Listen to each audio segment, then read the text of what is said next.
రాజకీయం cinema గమ్మతి ఇచ్చంత్రాలు viral అవుతున్న వీడియోలు ఇట్లా తీరు వార్తలతో మన మైక్ టీమ్ ముచ్చలై తయారుగున్నాయి. చెల్లో సుషిదం పార్నే అంతకంటే మొదల హెడ్లైన్స్. కేజ్రీవాల్ రాజీనామాతోని ఎవలైతారో ఢిల్లీ సీఎం. ఒక ఆమె పేరే గట్టిగింటురట హస్తిన జనం. అరకెపుడి మీద కమలం పాటోల ట్రోల్స్. ఫిరాయింపుల మీద బీజేపీలు వేసుకుంటురు సెల్ఫ్ గోల్స్. చికెన్ బిర్యానీలు వచ్చినాయి కోడికలు. తిన్నోలకి బాకీ తీర్తాయి భూమి మీద నూకలు. Delhi CM Kejriwal sir CM పదవికి రాజీనామా చేసి దిగిపోతా అని షాక్ ఇచ్చిండు. లిక్కర్ కేసులు అరెస్ట్ అయ్యి జైలుకు పోయొచ్చిన సారు ప్రజాక్షేత్రంలోనే ఐషికి తైషి అని తెలుసుకోవాలనుకుంటుండు. అందుకే సీఎం పదవికి రాజీనామా చేసి పబ్లిక్లోనే తన బలం ఏందో చూపించుకోవాలనుకుంటుండు. కాకుంటే ఈ ఓట్లు వచ్చే ఓవల్ని సీఎం ఉంటారన్నది దాని మీద చీపురు కట్ట పార్టీల ఊపిరి జల్పని చర్చలు నడుస్తున్నాయి. సీఎం పదవికి రాజీనామా చేస్తా అని ప్రకటించిండు కదా కేజ్రీవాల్ సారు, అన్నట్టే రాజీనామా చేస్తున్నాడు. సేమ్ జగనన్న లెక్కనే మా ప్రభుత్వం మంచి చేసిందంటే మళ్ళా నాకు ఓటేయ్రి, లేదంటే లేదు అన్నట్టే కేజ్రీవాల్ సార్ కూడా మీకు మంచి అయిందంటేనే మళ్ళా నాకు ఓటేసినాను సీఎం చేయర్రి, లేదంటే లేదు అని బరిలోకి దిగుతున్నాడు. ఇక ఇప్పుడు ఓట్లు వచ్చేదాకా ఢిల్లీ సీఎం కుర్చీలో ఎవరిని కుసబెట్టాలన్న దాని మీద నెత్తి గోడ కొట్టుకొని చర్చలు చేస్తున్నారు. కేజ్రీవాల్ సార్ తర్వాత ఢిల్లీ సీఎం గా ఎవరిని పెడతారన్న దాంట్లో అందరికంటే ముందుగా వినబడుతున్న పేరు అతిషి. కేజ్రీవాల్ జైలు ఉన్నప్పుడు అన్ని ఆమెనే పార్టీ వివరాలు చక్కబెట్టింది. సర్కార్ మొత్తం 14 విభాగాలకు ఇన్ఛార్జ్ ఉన్నది. కేబినెట్ మంత్రుల ఎక్కువ విభాగాలు చూసుకుంటున్నది ఈమెనే. విద్య, ఆర్థికము, ప్రణాళిక, పీడబ్ల్యూడి, వాటరు, పవరు, పౌర సంబంధాల వంటి శాఖలను అచ్చి మేడమే చూసుకుంటుంది. ఇక విద్య మీద వేసిన స్టాండింగ్ కమిటీ కూడా చైర్పర్సన్ గా ఆమెనే పనిచేసింది. మంచి మాట తీరు, ప్రత్యర్థులకు కౌంటర్లు ఇచ్చే తీరు చూసి ఆమె అయితేనే కరెక్ట్ ఉంటుందనే ఒపీనియన్కి వచ్చినట్టు పార్టీ వాళ్ళు కూడా. మరి చూడాలి ఏమవుతుందో.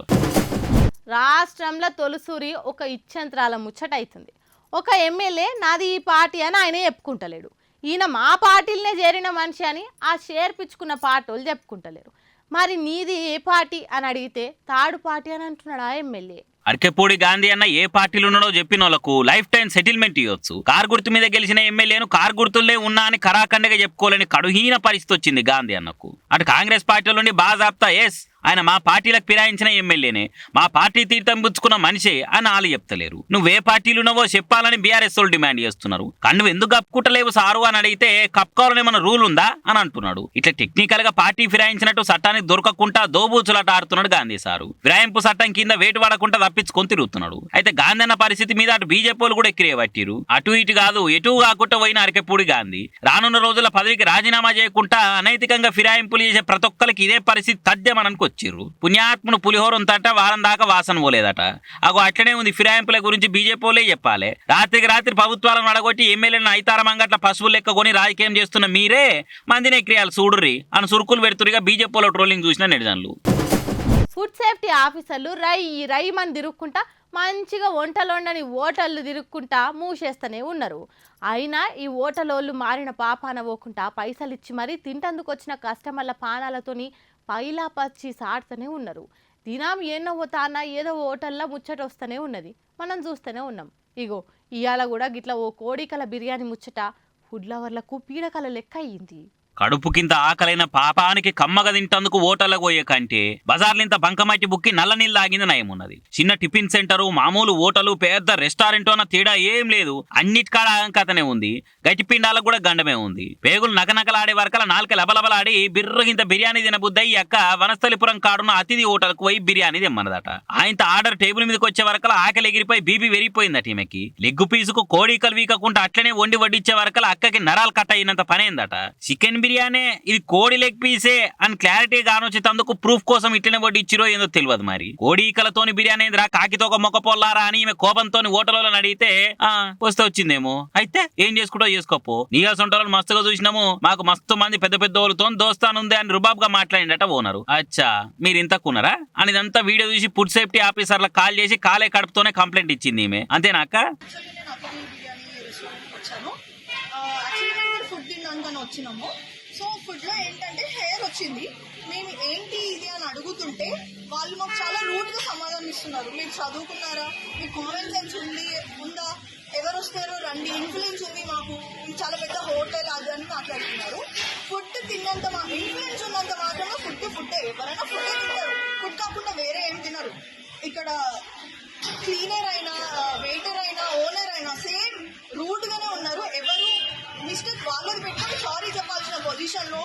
ఉండాలి వాళ్ళు. కానీ వాళ్ళు ఏమంటున్నారు, ఓ మాకు ఇన్ఫ్లుయెన్స్ ఉంది చాలా, మేము చూపించుకుంటాము అని మాట్లాడుతున్నారు. ఇది కరెక్ట్ కాదు. మేము ఫుడ్ ఇన్స్పెక్టర్ వాళ్ళకు కూడా కాల్ చేస్తాం, వాళ్ళు వస్తా అని చెప్పినారు. అతిథి అని హోటల్ పేరు పెట్టుకొని వచ్చిన అతిథులే షీథు అనే తట్టు తిండి పెడితే ఎట్లా చెప్పుర్రిగా? ఫుడ్ సేఫ్టీ ఆఫీసర్లు ఎన్ని రైడ్లు చేసినా గానీ కస్టమర్లకు మాత్రం కమ్మటి ఫుడ్కు సేఫ్టీ లేకుండా పోయింది పేరు.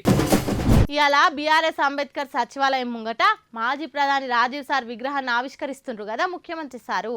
సచివాలయంలో తెలంగాణ తల్లి ఉండవలసిన జాగల రాజీవ్ గాంధీ విగ్రహం ఎందుకు పెడతారని అటు బీఆర్ఎస్ వాళ్ళు జంగులేపిట్రు. తెలంగాణ ఆత్మగౌరవాన్ని నమ్ముతుండ్రని గరమవుతురు.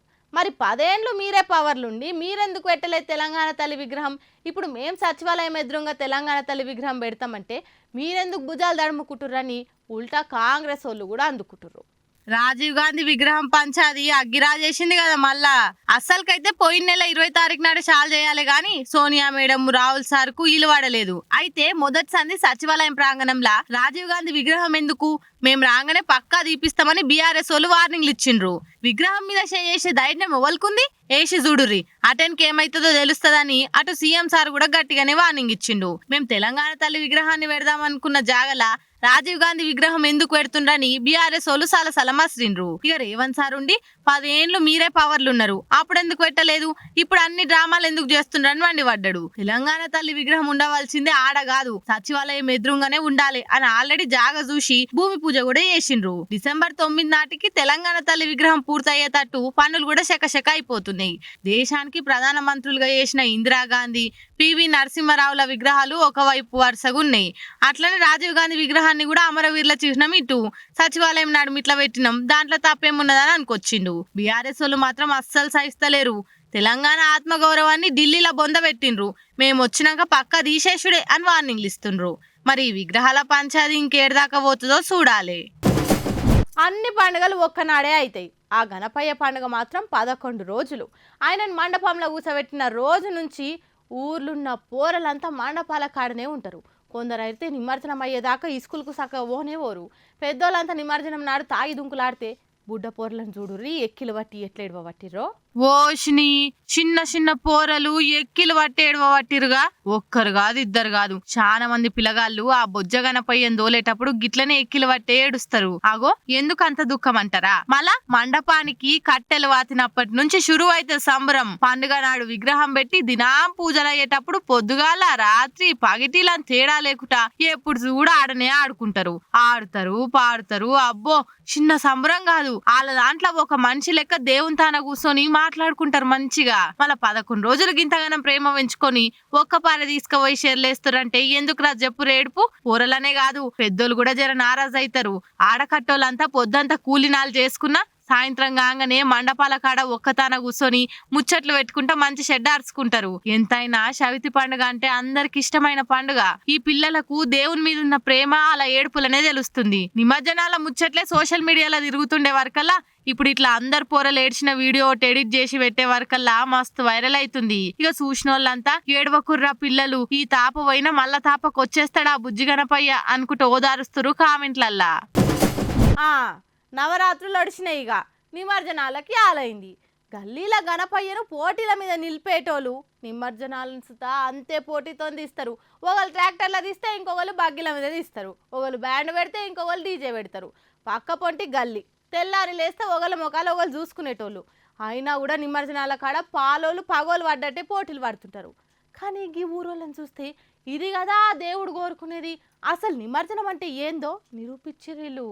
చవితి చాలుగాక ముందే 2-3 నెలల సంది విగ్రహాల హడావుడు ఉండే. ఇక ఇప్పుడు నవరాత్రులు వచ్చి నిమజ్జనాలు షురువు అయినాయి. ఇక నిమజ్జనాలు అంటే ఎట్లుంటది జోరు? ఒకళ్ళ కంటే ఒకళ్ళు ఎక్కువనే ఉంటారు తప్పితే అస్సలు తగ్గేదేలే అన్నట్టు తీస్తారు. ఆ బ్యాండులు, లైటింగులు, డీజేలు, పటాకులు అందరు ఒక్క తీరు కుర్తాలు వేసుకొని అబ్బో చెప్పుకుంటా పోతే ఒడవనే ఒడవది.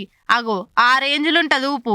కానీ అస్సలు నిమజ్జనం అంటే ఏ తీర్లుంటది, ఎట్లా చేయాలన్నది గీళ్ళు చూపించిర్రు. వారేవా ఊరంతా ఒక్కపారే కదిలిందిగా. చిన్న పెద్ద ఉన్నోడు లేనోడు అందరూ ఒక్క తొవ్వనే కలిసి మెలిసి నడుస్తుర్రు. ఓ బ్యాండ్ లేదు, డీజే లేదు, కారు లేదు, బండ్లు లేవు, ఆఖరికి ఓ బుడ్డ సైకిల్ కూడా లేదు. మంచిగా దేవుని నెత్తి మీద మోసుకుంటా మీదికెళ్ళి ఎండ తలగకుండా శత్రు అడ్డం పెట్టి సాగనంపిరా బొజ్జగనపయ్యను. ఇదంతా సోషల్ మీడియాలో గిరికలు కొడుతుండే వరకల్లా ఇయాల రేపు అడ్డగోలుగా దాగి పిచ్చి పిచ్చి పాటలు పెట్టుకుంటా దేవుని ముందు ఎగిరి పోటీల మీద పోటీలు కొట్లాటల నడమ నిమజ్జనం చేసేటోళ్ళు ఇది చూసి జరంత సిగ్గు తెచ్చుకోవాలి. ఇది కదా అసలైన నిమజ్జనం అంటే. గిట్లా చేస్తే ఆ గణపయ్య కూడా నిమ్మలమైతాడు, మంచి దీవెనార్తి కూడా ఇస్తాడు అనుకుంటా మెచ్చుకుంటుర్రు. ఇక ఇంకొందరేమో అంత మంచిగానే ఉంది గాని మట్టి విగ్రహాలు పెట్టినుంటే బరాబర్ ఉంటుండే అని సలహాలు ఇస్తుర్రు. మళ్ళీ ఇది చూసినాక మీ అందరికి ఏమనిపిస్తుందో జర కామెంట్ చేయుర్రి.